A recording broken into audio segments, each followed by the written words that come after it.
Hey, my name is Andrew. I'm with ToolTuff Tech, and today I'm going to talk a little bit about this Hay Moisture Tester that we're just releasing. Let's unbox it and take a look at what's inside. So it comes with this padded carrying case, which we think is a nice feature to keep it in good shape in the back of your truck. This is the moisture tester. Very simple to operate, and it does come with a verification clip, which is also very handy. And just you can do all the repairs with this with a few simple tools. So it's just this number 3 hex head, and I have a set here of some precision screwdrivers. I'm just going to be using the number 0 Phillips head for some basic repairs. So this unit is designed to be simple to repair and replace parts. It's also designed to be durable, of course, but I'm just going to go over a few simple repairs that you can do yourself at home or even in the field. Let's go ahead and open this thing up. So we just have 6 of these bolts to undo.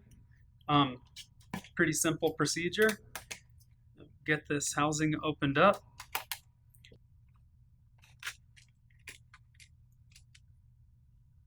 All right. So there is one thing I want to point out right here, and that's just the orientation of the silicone seal. So as you can see, that is facing the front or the screen of the device. Just pay attention to that when you try and put this back together. That's going to be handy. These screws also, I'm just leaving them in here. They are small, so just keep an eye on them. You don't want to lose them. Set those aside. And again, I'm just going to remove these 6 bolts and then unclip a couple of these wire harnesses, and we can take the frame off. So let's go for it.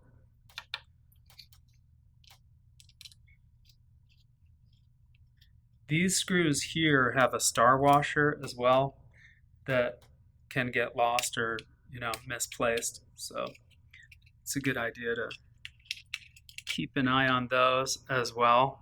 Maybe just set them aside.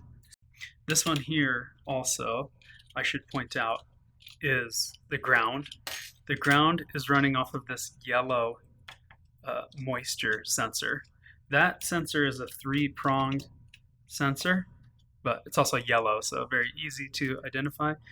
This one here, the black 2-pronged sensor, is the temperature sensor there. So yeah, when you're putting it back together, don't forget to ground it out. Usually on this side is the easiest.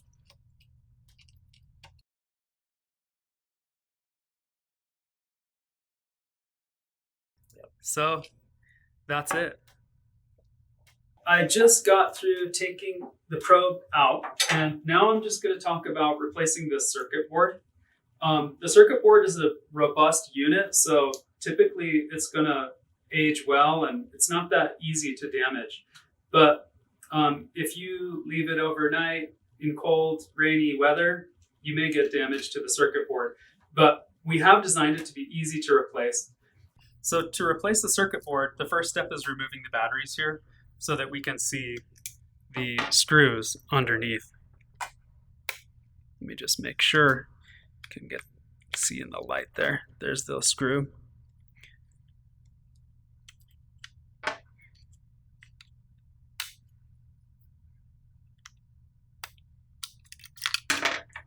And the other screw there. So this is a number 0 Phillips head. It's just a hobby kit precision screwdriver, nothing too specialized. These screws, as you can see, are really tiny, so just be careful with these. Easy to lose or misplace.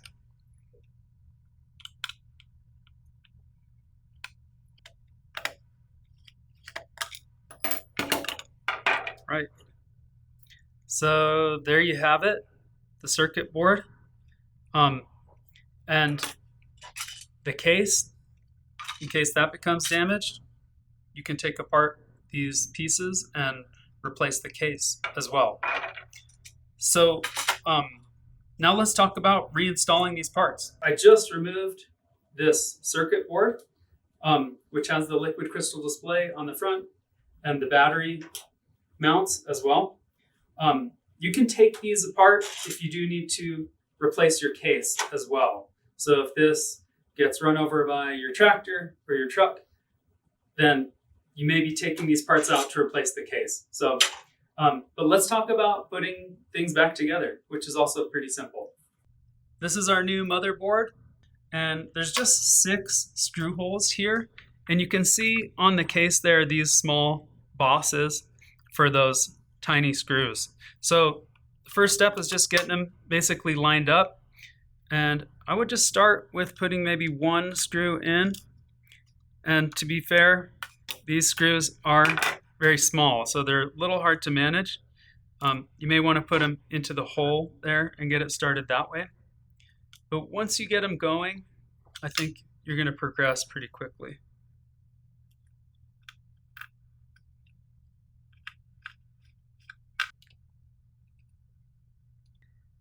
One way to deal with these tiny screws is by putting it on the end of the screwdriver, and I kind of hold it in place with my fingertip there, and then just get it seated, and then you can screw it in.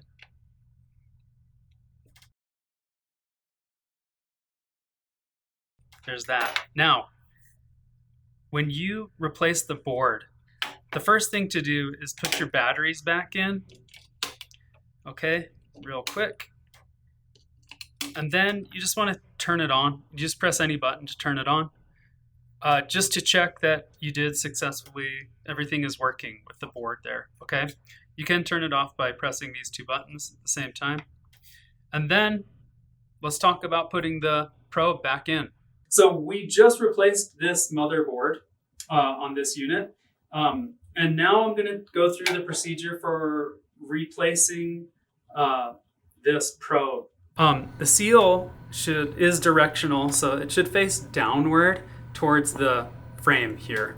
And when you see that go into place, it's just going to fit onto the end of this unit. So I'm lining up these holes and dropping this in, and see, I missed it there. So I'm just pop it back out, slide it down, and then just get it right over there. And if you can see that, sort of get one side is in and one is inside, part is inside and one part is outside. And then I've got these holes aligned here.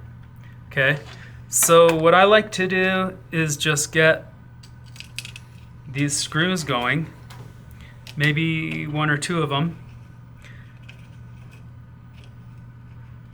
and make sure you have the star washer on there. That's going to help keep these nice and tight. And once you have a couple of these installed, what you want to do is go ahead and attach your connections. So again, the black is the temperature probe. You'll notice the black has just 2 slots there for 2 pins, and that goes on this side. There's a small clip on there. I like to kind of tuck the wire away so it doesn't get caught anywhere. And then the moisture tester has 3 probes. That's the yellow one. And that goes on this side. And just push it in, you'll feel it click. And then the next one is this ground. So I would go ahead and do that next. Make sure that you catch the ground in there and then tighten it down.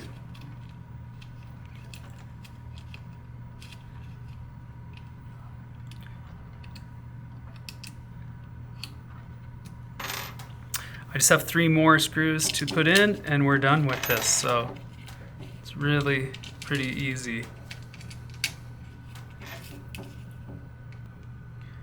Okay, so if you want to check the functionality of the new probe, you can turn it on. That gives you the software version, and then this is the default reading is 8%. You can see the battery reading there as well. It's actually reading less than 8% if you can see the little caret right there. And what I'm going to do is verify the moisture reading just for fun to make sure that this is working. So just clip that on And then you can see here on the display, it should go to 16.3%, and that's plus or minus 0.5. So if you're in the 16.4, 16.5, you're in the right range. Looks like this is working just fine. So I'm gonna go ahead and unclip it. And in fact, I'll just turn it off, pressing this up and down button at the same time, and close it up. Again, with the seal here, you're just looking to line that up. The cover goes one on the inside, one on the outside, and press that down and tighten. All right, there we go. Just tighten down that last screw. This thing is all repaired and ready to go. And we'll see you on the next Tough Talk.